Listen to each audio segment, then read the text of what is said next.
Derek, thank you so much. It was incredibly clear.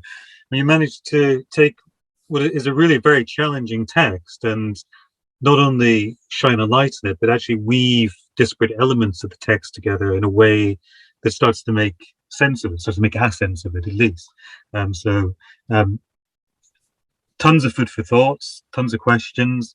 I don't want to hog the questions here because we've got a lot of people here who I imagine have lots of questions.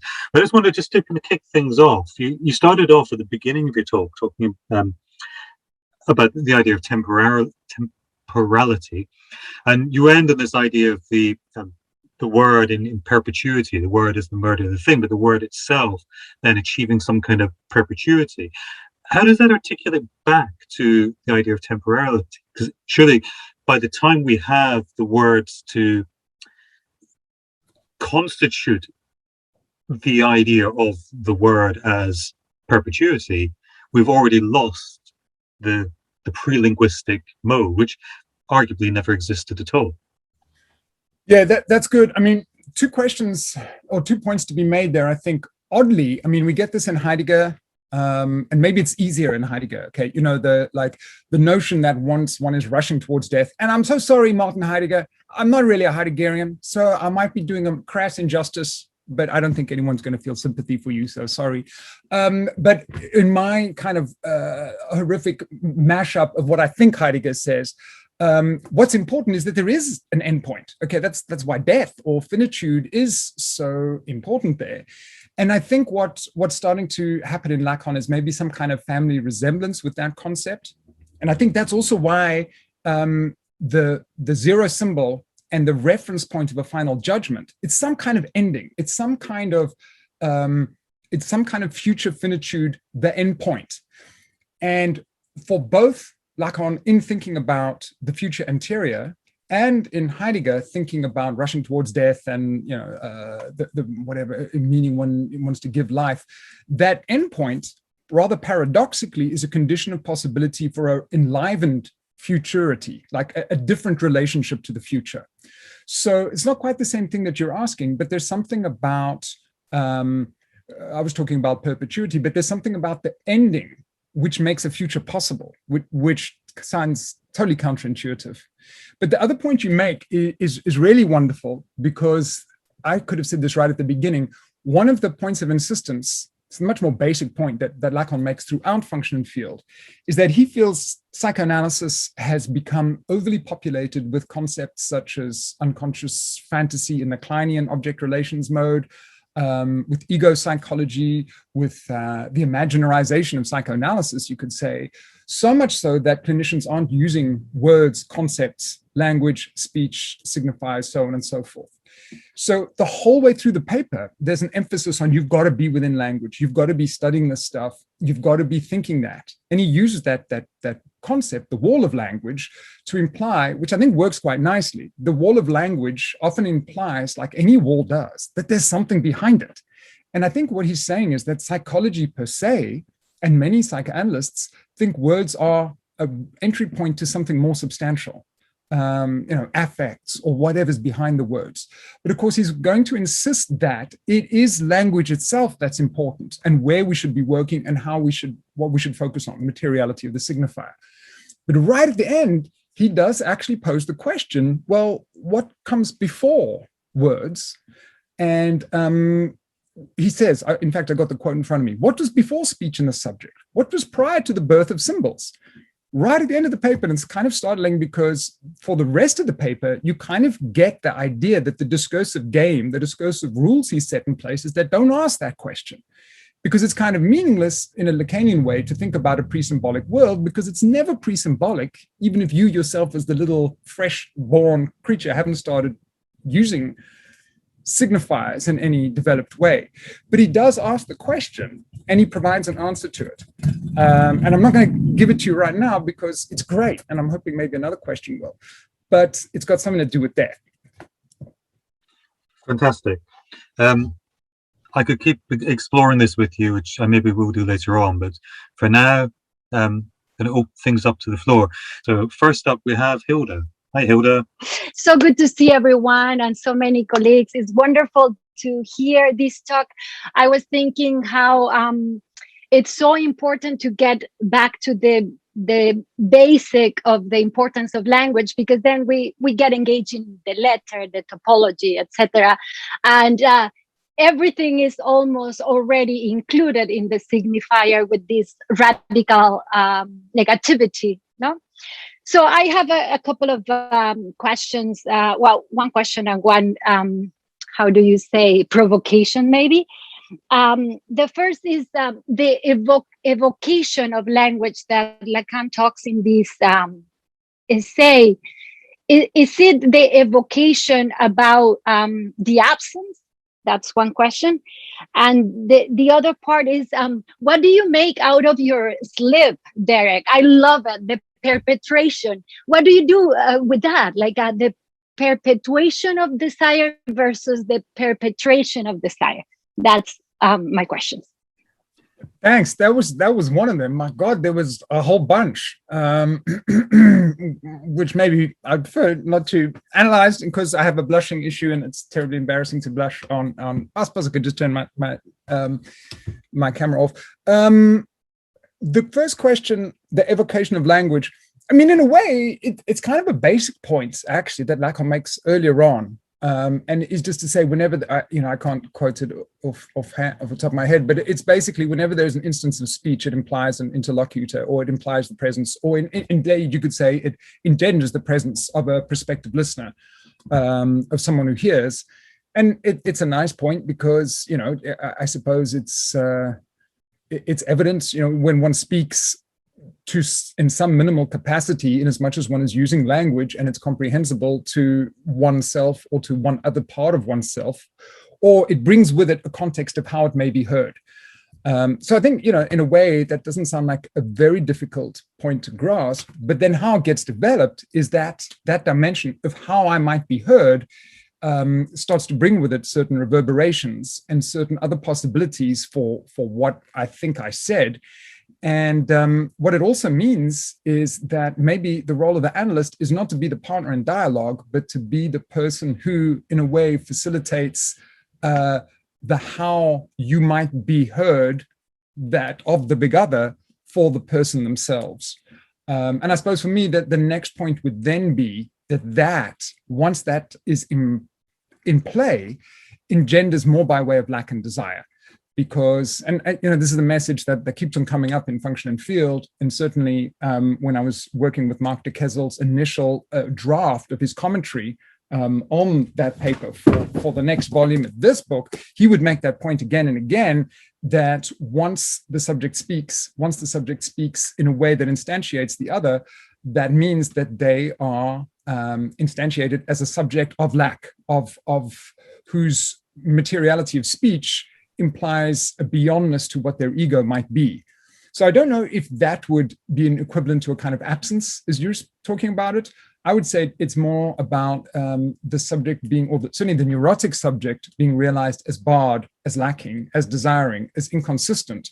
And that kind of motive force, that lackingness, that barredness is in a way part of what is engendering the analytical work. And in that sense, you could say that part of the work is to, as it were, induce more of the desire of the subject and how they are speaking, and the desire that they're unable to adequately respond to or know themselves in terms of.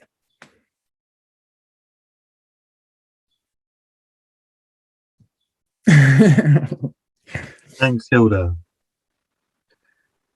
Varkov. Hi. Thank you for your great lecture. It was very helpful. I have a question about later Lacan talks about which is called beyond D. I'm concerned about the relationship between ethical action and language in the later Lacan. Do you think there is a kind of variation in the later Lacan about the relation between language and ethical action or not? Thank you. I'm not sure. I didn't hear the last part. A relationship in the later Lacan between language when yeah. When he talks about beyond dich, is there any kind of turning back from his previous condition, previous approach toward ethical action? I don't know. That's kind of a big question and a rather open-ended question. And it's a difficult one to answer because, having looked at some of the secondary literature to prepare for this, there's some people who say, like Paul Verhaeghe says, come seminar 10, there's a major change, there's a shift. And, I see that, but I also see some kind of continuities. And, it's kind of, as soon as you start making these, like, where's there a shift, where there's some kind of continuity, or Lacanians all got something different to say about that. So I don't know. I think the best thing we could do is try to find two precise formulations in different parts of Lacan, and then see if there's any interesting dissonance or kind of effect by overlaying them. But at a broad and general level, I'm not sure. I mean, some people, what I did like, for example, I think I mentioned it already, Mark de Kessel says somewhere that he thinks function and field is still the most provocative and original and important Lacanian text, despite all of the concepts of later Lacan. So that's just one way of saying, Baghev, I'm not sure. Maybe someone else has got a guess. I know there's quite a few Lacanian mega brains with us, so hopefully someone else might be able to help. Thank you. I have another question. Oh, sorry, go ahead, Fagan. About Lacan talks about the stupidity of the signifier, and you talked about the zero signifier. What is relationship between the stupidity of the signifier and zero signifier? Well, again, it's one of those moments where it would help to have a little bit of context about when he's referring to the stupidity of the signifier. Let me say this. One of the reasons I wanted to bring up the zero signifier is because it's a counterintuitive and I think quite perplexing notion initially. And there's two things one can say about it. So I was intrigued by it and would be interested to hear from other Lacanians, who know about it, what they think about it. But I was interested in it for two reasons. Because one, I was wondering, is this one of the earliest references to something like what will subsequently become the master signifier? And maybe because with the master signifier, we have, in a nice turn of phrase, Mladen Dolar says, a positivization of the void, right? Like, so you have something which is a void, but it's very non-substantiality, its very absence is turned inside out into a kind of positivity, like God or whatever, one of these kind of master signifiers. So I like that idea, although I think there's something to be done between those two concepts. But the other thing that was helpful for me in trying to think about what the zero signifier might mean is I just love the idea that there's a symbol which is, or a signifier, which is purely symbol, like is absolutely cleansed of contents, that does not signify in a sense. And in that sense, maybe does differ from a master signifier at some level. But nevertheless, what seems useful to me about it is initially it seems confounding, because how do you have a signifier that just signifies the absence of a signification, the absence of a signified? That sounds confounding, but on the other hand, it also makes sense if you read it not so much as in a relationship to a signified, but in as much as it positions the subject somewhere. And that's why I found Mark de Kessel's reference to, and Lacan's reference to the Last Judgment really instructive. In other words, the idea of the zero signifier is not so much to be thought in terms of what it signifies, obviously, because it doesn't signify something, but it does locate us to some kind of endpoint, some kind of reference point. And in the later sections of the paper, Lacan does this interesting thing with death drive. And I think that location existentially in Heidegger's death, and in some respects, it also, I think, for Lacan. So it's more about how it locates the subject rather than its meaning. Just one last thing about the stupidity of the signifier. I mean, you could say that's an axiomatic claim, despite what I've said about trying to locate it and see the exact context of what Lacan is saying. It makes kind of axiomatic sense for whenever there is a signifier, because a signifier only ever gets its effects of signification in terms of its relationship to other signifiers. And in a way, it's a kind of incarnation of stupidity, at least if we're trying to find how it is fixed to signifieds. It's always got that minimal quality of senselessness, because it's always relating to other signifiers, which are relating to other signifiers. Thank you. Thank you very much. Chase, I think you have a question. Yeah. Oh, and Dirk disappeared. There he is. Okay, Dirk. So I tried to warp this into something that made sense. So with the zero signifier bit, what kept coming to mind was, I think it's seminar 5 or 7, when Lacan talks about Robinson Crusoe, right? And finding my man Friday's footprints in the sand. And he keeps effacing them, right? He erases them and then will put something else back on top, right? And Lacan talks about this. Is this, I guess, when I look at what he's doing in Function and Field, is this anticipatory of something he's going to develop later with the real, right? What happens when you encounter the thing that absolutely refuses symbolization, period, right? That these little ruptures of the real. And how does that come back to this zero signifier? Where what you were talking about seemed to be always about things that always actually eventually happened. What happens when you come up against the thing that can't? Yeah, it's a great question. And I think sometimes it can appear that Lacanians are being a bit tiresome when they say, well, Lacan already had the real in Function and Field. But there are some moments when that kind of thing happens. So my response to your question would be to say that it's a great question. And I'd like to deliver a little bit of a response to it, which was part of the paper that it didn't fit in. And it's also a response to Callum's question. So eventually Lacan does respond to that question. What was there before speech? Or what was there prior to the birth of the symbol? And the way he goes about responding to that, I think, does bring into play something in connection with the zero symbol and also something in connection with the real.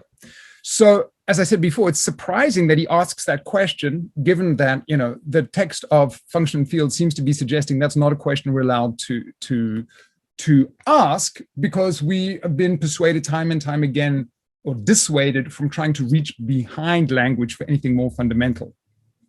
Then again, he does pose that question right towards the end of the paper, where he has just gone through a section of discussing multiple variations on the theme of death.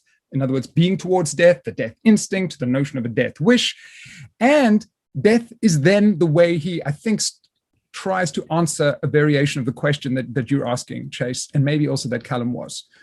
So death seems to be the thing that lies behind what comes before language, or what exceeds language. Although the twist that Lacan adds here is that death, which presumably always in some way exceeds the grasp of language, is also that which existence derives all meaning it has from.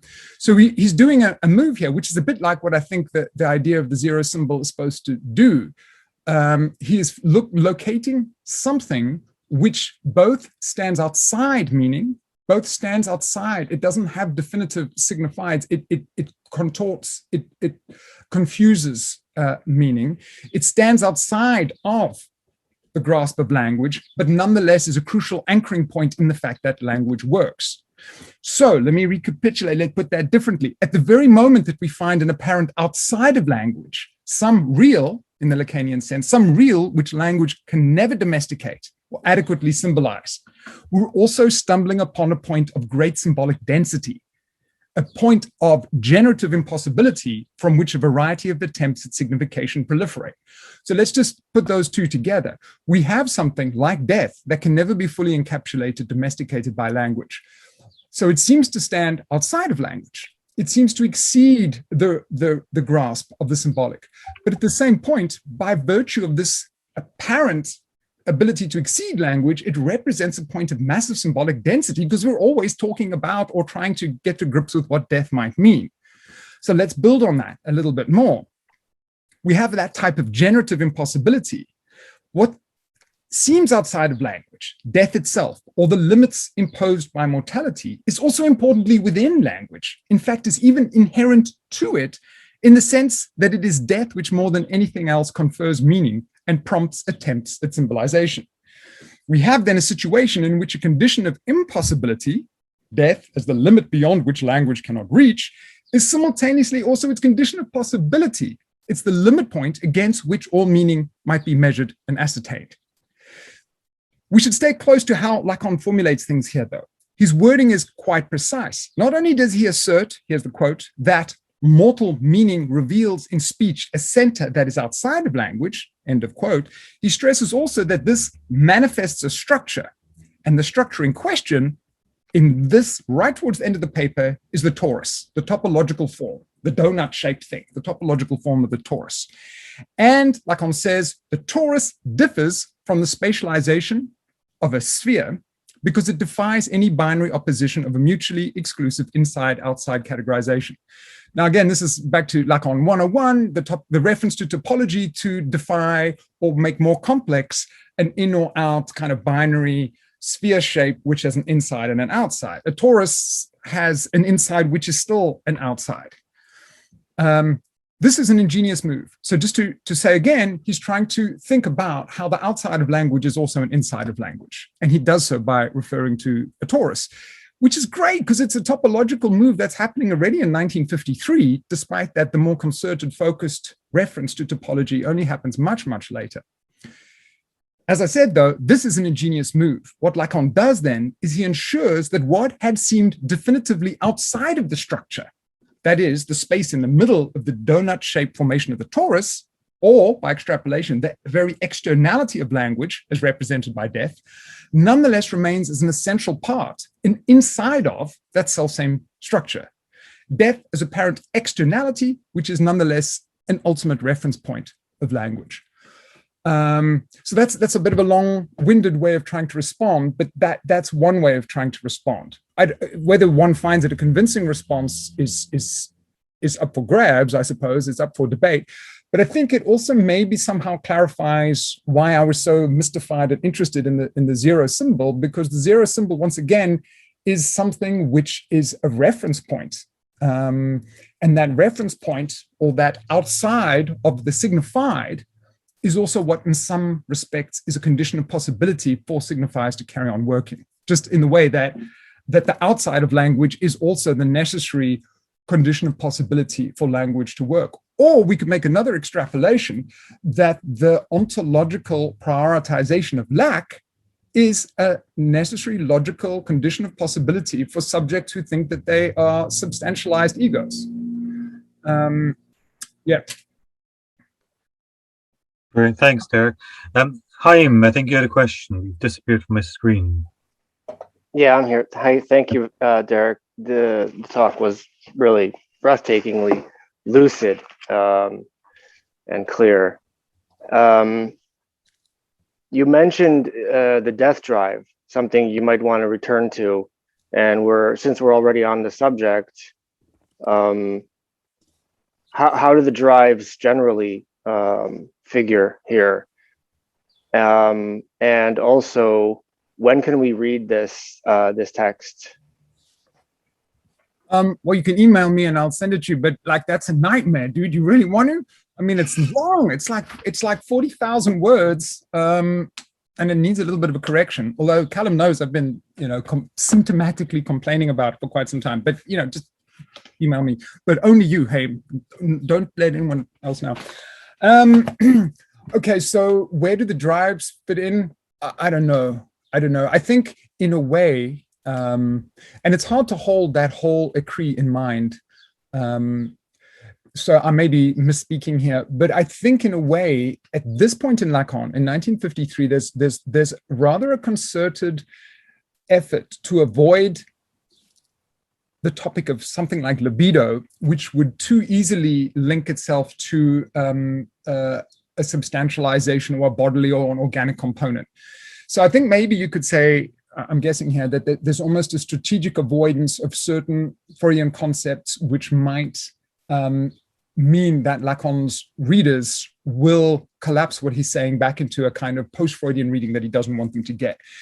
What is very interesting about drive and death drive in Function and Field is that routinely he refers to death instinct. And of course, we all know from the basic critiques of Strachey and how he translates Freud that this is a mistranslation, that it should be drive, not not instinct. So, Lacan's obviously fully aware of this, but routinely wants to put those two terms together, death, instinct. So why does he do this?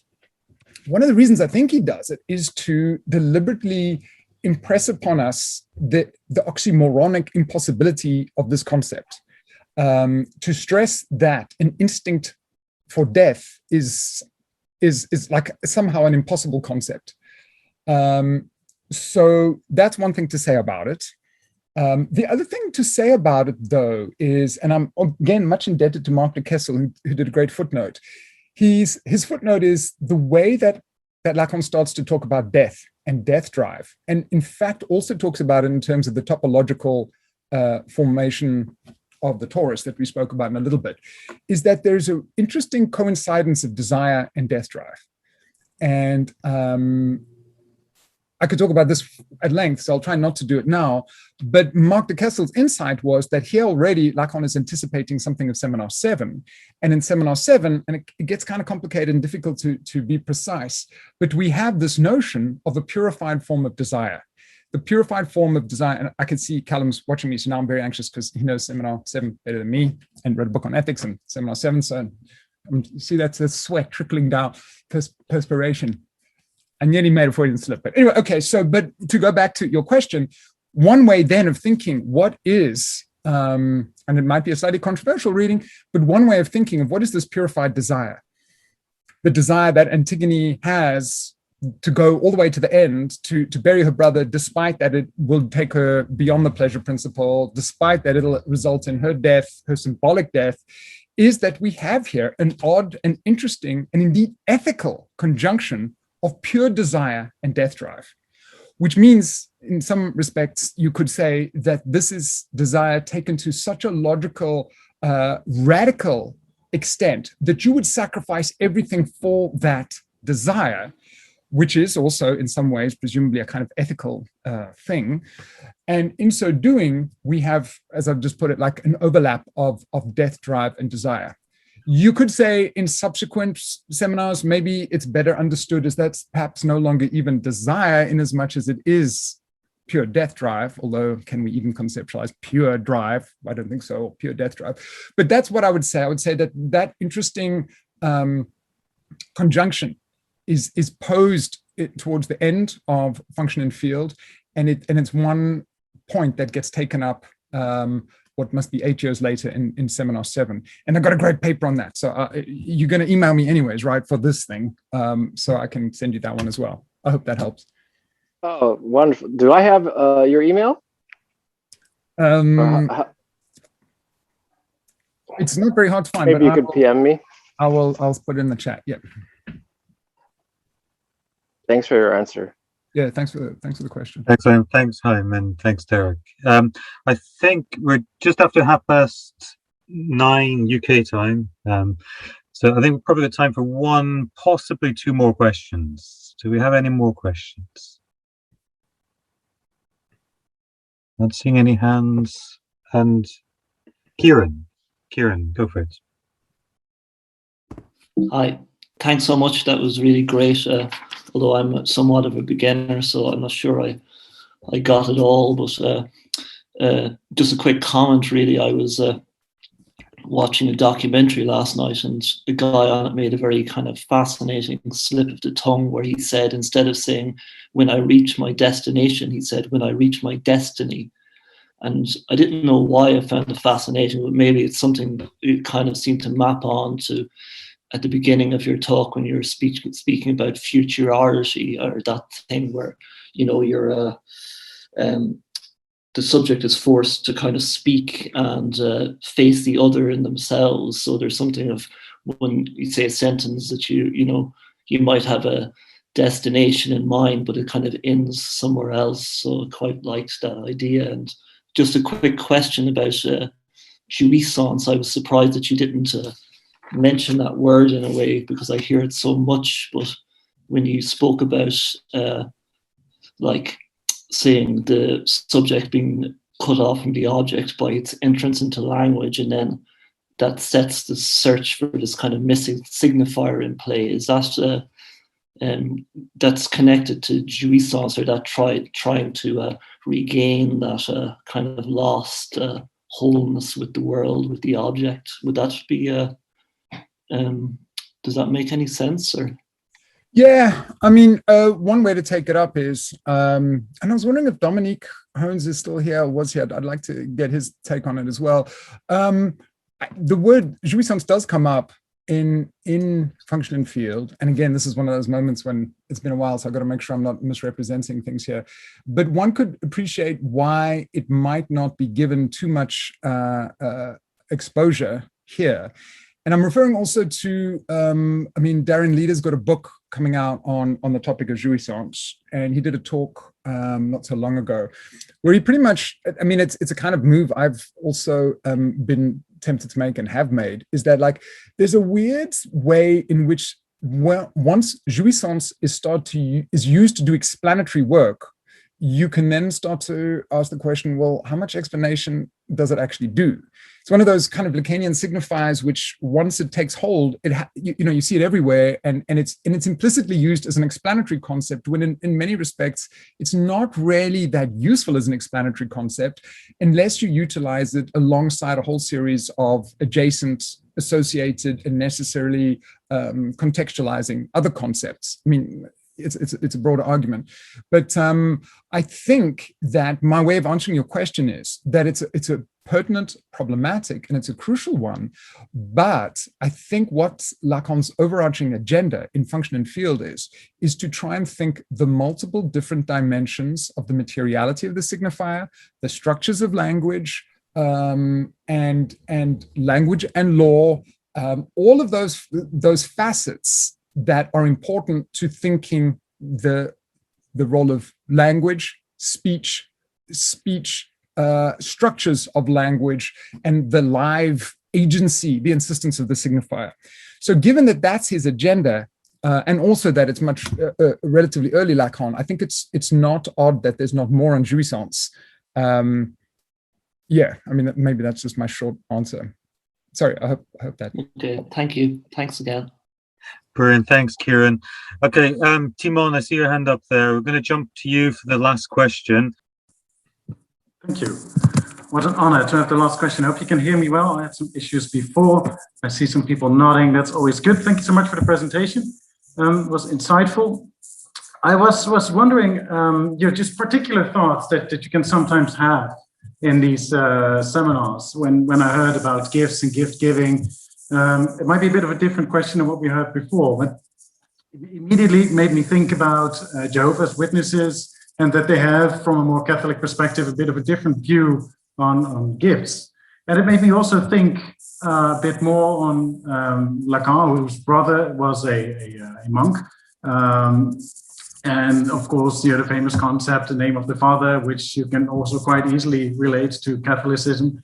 Just made me wonder, like, to what extent, how can we see Lacan's views and on Catholicism, on his theories, like this one is the Roman document. You can also see it as some kind of embracement of Rome, the capital, close to the capital of Catholicism. So to what extent does it play a role? And would it maybe pose some challenges on applying these views on non-Catholic populations? Thanks. Yeah, it's great. I'm sorry, I'm looking around like this because I'm looking for my copy of the Rudinesco book where she describes some of this. I was surprised because I've heard colleagues doing a critique of a more kind of social, historical, ideological sort, saying, "Wow, what's the deal with Lacan's Catholicism?"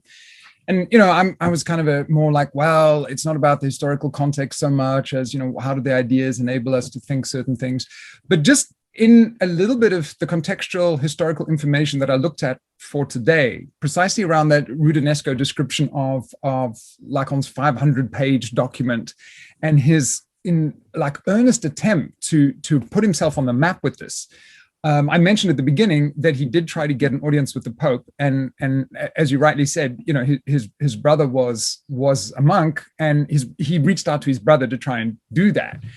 And it seems that historically there was a very concerted and definite attempt on Lacan's part, however disingenuous or cynical, that we're not so sure of, to make some of his ideas palatable precisely to a Catholic or Christian audience. Now, where we want to go with that, I mean, that's a broader project. But I was surprised, because I would, often I suppose I would kind of dismiss that stuff or not take it so seriously, but it sounds like it was a very clear attempt. And Rudinesco's portrayal of it is that it was almost like he was invested in gaining some currency for his ideas, in being able to get them rooted and taken up. I mean, even within the Catholic Church, right? And interestingly, in the United States, for example, I know that some of the early, like the Muller and Richardson book, I forget which of them, but I mean, there was an engagement with Lacan from Catholicism, from Catholic intellectuals. So I suppose that's the one point. And yeah, it's interesting to ask, to what extent was that a kind of cynical thing, or was it within the parameters of his own religious belief? Although it's hard for me to not say, well, Lacan seems to me as a psychoanalyst necessarily an atheist. So I suppose the question then to bounce back off you is, Lacan, and you see this in Function and Field a lot, he's utilizing all sorts of philosophical, religious, poetic, textual resources, which utterly suits his objective, his agenda of showing symbolic efficacy of how language, of how text, of how literature is informing what it means to even be human, right? So I suppose my question is, to what extent is he doing that in a strategic way, drawing on theological concepts? But there's also the move, and I think again, Rudinesco makes this idea, and we see it later in his work as well, when he starts talking about, God damn it, what is it, like melancholia, that in some respects, the world of theology is a richer and more suggestive set of resources for him than is the existing social sciences. He thinks that theologians know more about desire than psychologists, for sure. So there's that, but I suppose one also wonders to what extent he uses symbolic materials, existing texts, existing theories, with some sense of fidelity or not. And my sense would be that he would use them as raw materials, as resources, but not necessarily with any sense of fidelity to Catholicism. But there is a lot of it going on. And over years, I mean, I remember years ago, I did a conference presentation on the Lacanian notion of the subject. And someone said, like, afterwards, I'm not a Lacanian, but like, what you're saying sounds very theological. And I think the person who made the comment was right, actually. It does sound like there are those questions and those issues. Anyways, thanks. It was a great question. Not so sure I answered it well, but a good one to end on too. Thank you, Derek, and thank you all for joining. Thank you for all your wonderful questions. Just before you'll disappear, this is our second online event. We're hoping to carry on the online event. We probably will stop at some point over the summer, but we hope to at least have one more event before the summer break, so at the end of June. We haven't got a speaker absolutely nailed down yet, so I'm not going to make any announcement. But if you're not already signed up to our mailing list, please go to our website, which is www.lacaninscotland.com, sign up to our mailing list, and then as soon as we get concrete events planned, and for future events as well, you'll hear what's coming up and you can continue to join us. So thank you for coming along. Please do come back. It's wonderful to have you all here from all over the world, and spread the word. Let's make it bigger and better next time. Thank you. And thank you very much, Derek. What a wonderful, wonderful talk. Thanks, Callum.